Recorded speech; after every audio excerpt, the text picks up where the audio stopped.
Capítulo 4. Quando os inimigos de Judá e de Benjamim souberam que os que tinham voltado do exílio estavam construindo um templo para Jeová, o Deus de Israel, dirigiram-se imediatamente a Zorobabel e aos cabeças das casas paternas e lhes disseram: Deixe-nos construir com vocês, pois assim como vocês adoramos o seu Deus, e a ele temos oferecido sacrifícios desde os dias de Esaradom, rei da Síria, que nos trouxe para cá. No entanto, Zorobabel e Jesua e os outros cabeças das casas paternas de Israel lhes disseram: Vocês não participarão conosco em construir uma casa para o nosso Deus, pois nós construiremos sozinhos uma casa para Jeová, o Deus de Israel, assim como nos ordenou Ciro, rei da Pérsia. Em vista disso, os povos das terras ao redor desanimavam constantemente o povo de Judá e tentavam fazê-los desistir da construção. Eles contratavam conselheiros para frustrar seus planos durante todos os dias de Ciro, rei da Pérsia, até o reinado de Dario, rei da Pérsia. No início do reinado de Assuero, escreveram uma acusação contra os habitantes de Judá e de Jerusalém. E nos dias de Artaxerxes, rei da Pérsia, foi escrita uma carta por Bislão, Mitredate, Tabeel e o restante dos seus colegas, dirigida ao rei Artaxerxes.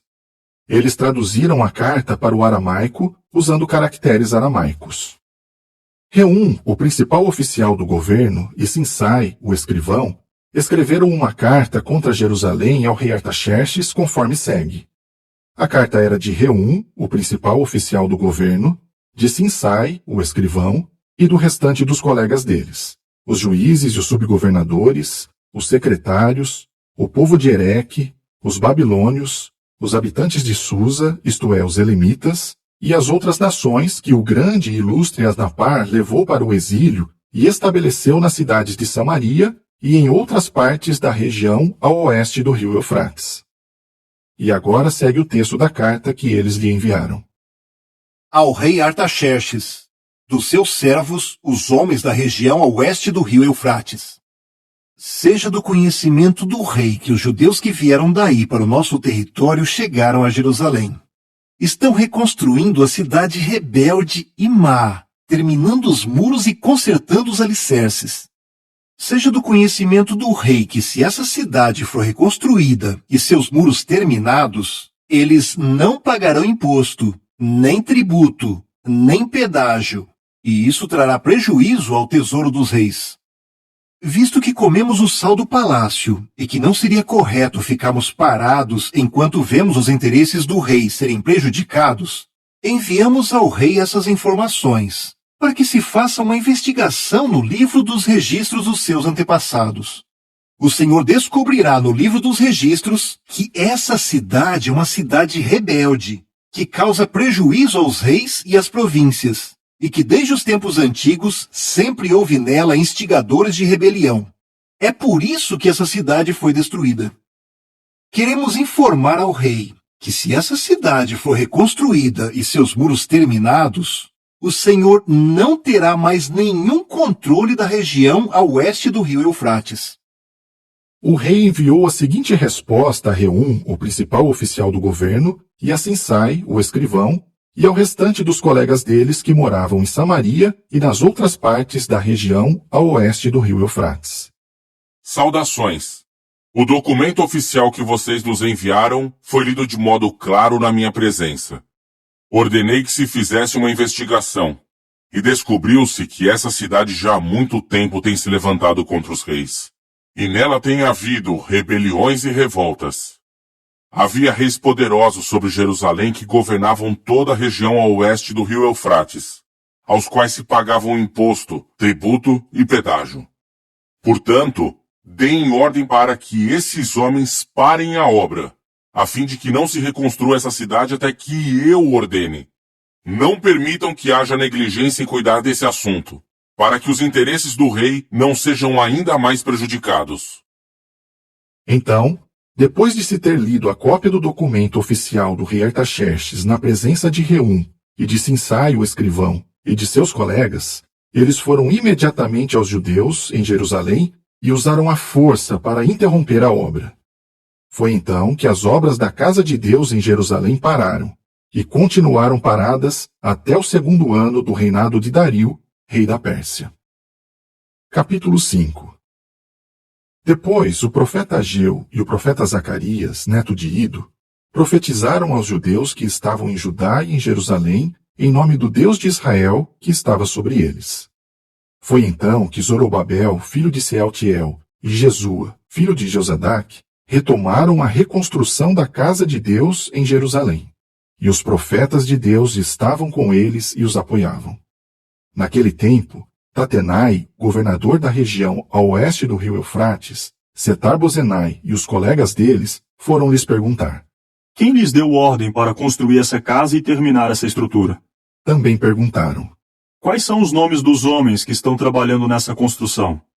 Mas Deus estava vigiando sobre os anciãos dos judeus, e ninguém os fez parar enquanto Dario não recebesse o relatório e se enviasse de volta um documento oficial a respeito desse assunto. Esta é uma cópia da carta que Tatenai, governador da região a oeste do rio Eufrates, e Setar-Bozenai e os colegas dele, os subgovernadores da região a oeste do rio Eufrates, enviaram ao rei Dario. Enviaram-lhe um relatório nos seguintes termos. Ao rei Dario, que toda a paz esteja com o Senhor. Seja do conhecimento do rei que fomos à província de Judá, à casa do grande Deus, e ela está sendo reconstruída com grandes pedras e com madeira que está sendo colocada nas paredes.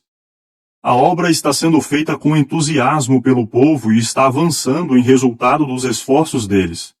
Então perguntamos aos anciãos deles, quem lhes deu ordem para construir essa casa e terminar essa estrutura? Também perguntamos os nomes deles, para que pudéssemos escrever ao Senhor informando quem são os homens que estão na liderança. Esta foi a resposta que nos deram. Somos os servos do Deus dos céus e da terra, e estamos reconstruindo a casa que foi construída há muitos anos, construída e terminada por um grande rei de Israel.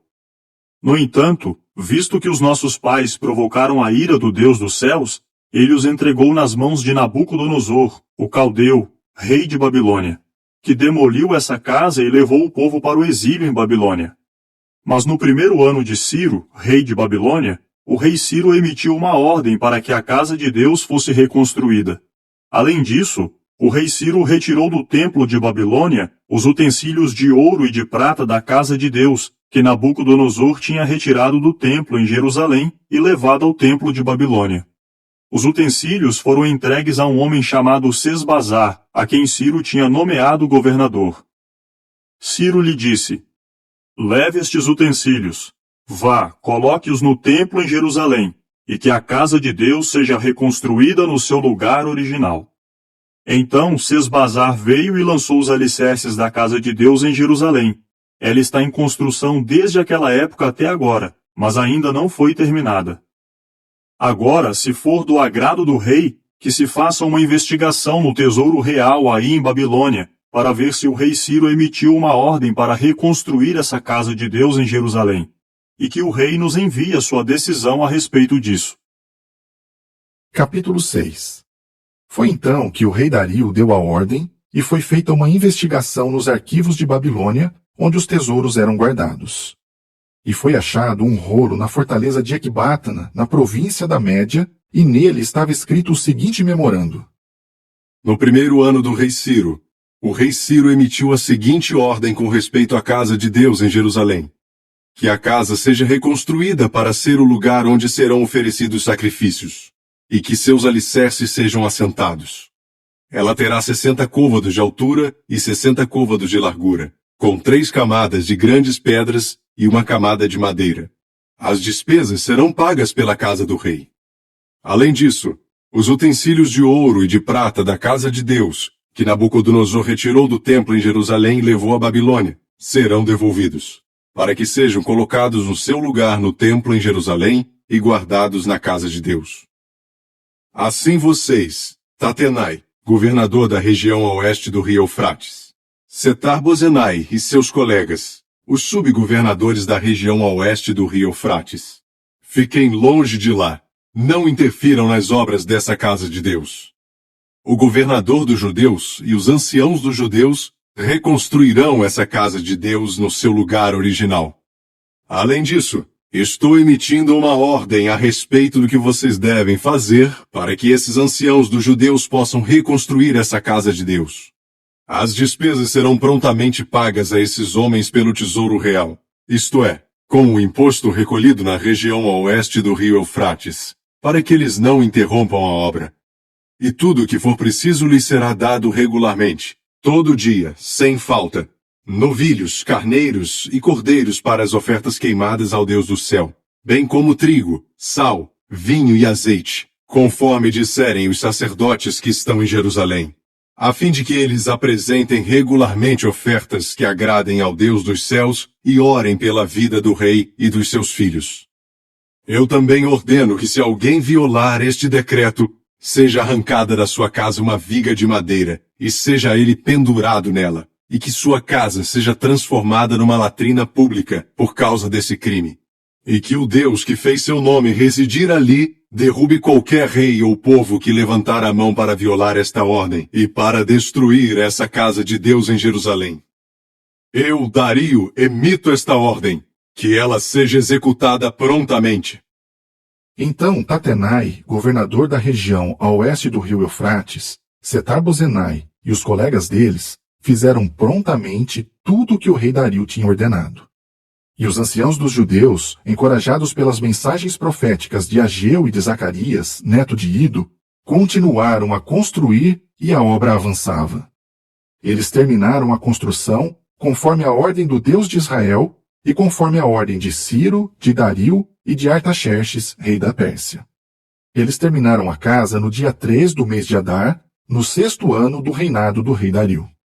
Então os israelitas, os sacerdotes, os levitas e os outros que tinham voltado do exílio celebraram com alegria a inauguração da casa de Deus.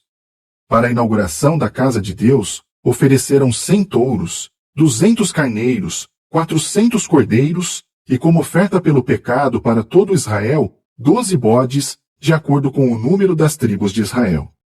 E designaram os sacerdotes segundo seus grupos e os levitas segundo suas turmas para o serviço de Deus em Jerusalém, conforme está escrito no livro de Moisés.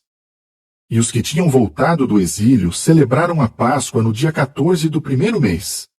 Os sacerdotes e os levitas estavam limpos, pois todos, sem exceção, tinham se purificado. Eles abateram o sacrifício pascual para todos os que tinham voltado do exílio, para os seus companheiros de sacerdócio e para si mesmos. Então os israelitas que tinham voltado do exílio comeram do sacrifício com todos os que tinham se juntado a eles e se separado da impureza das nações das terras ao redor para adorar a Jeová, o Deus de Israel. Eles também celebraram com alegria a festividade dos pães sem fermento por 7 dias, pois Jeová havia feito com que se alegrassem e tinha inclinado o coração do rei da Síria a favor deles, de modo que ele os apoiou na obra da casa do verdadeiro Deus, o Deus de Israel.